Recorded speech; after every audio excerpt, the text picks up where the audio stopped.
The impact of dependency and addiction issues on families is huge and it's vast, but it's very significant. Families struggle to function in any normal way. Kids struggle with their development. Loved ones struggle with pain and harm because of a dependency or addiction issue.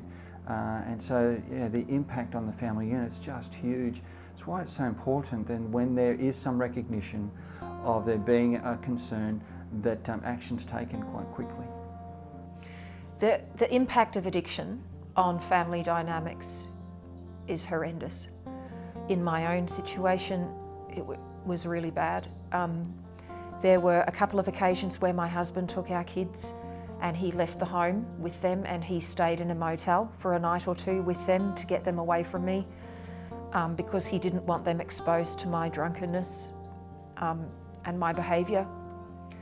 Our marriage was in tatters, to say the least. Our relationship had all but broken down.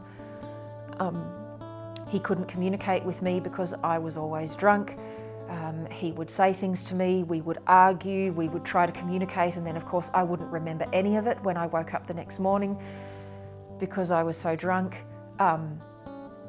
Eventually it got to the stage where communication between us ceased altogether. My relationship with my children completely broke down because I had no bond with them anymore.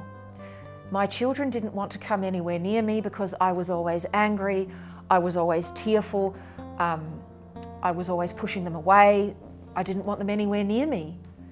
I didn't want them near me because I was drunk, but I also didn't want them near me because my self-esteem was so low and I felt that they deserved better.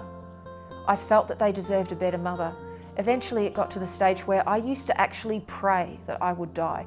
I wanted to drink myself to death because I felt that my husband deserved a better wife. My kids deserved a better mother, and I just wanted to die so that my husband could go and find another woman, a lovely woman, a beautiful, non-drinking, charming, nice woman, and that he could marry her instead and that she could be a mother to my kids and give them the life that they deserved.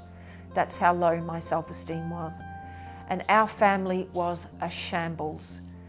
And it got to the stage where I was dying. I was slowly drinking myself to death.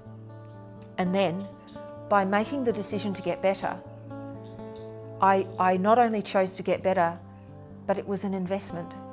It was an investment in my own health and in my longevity. It was an investment for my family to get better. Because when I had the naltrexone implant, I was 27. So that's given me an extra 50 or 60 years of life, hasn't it?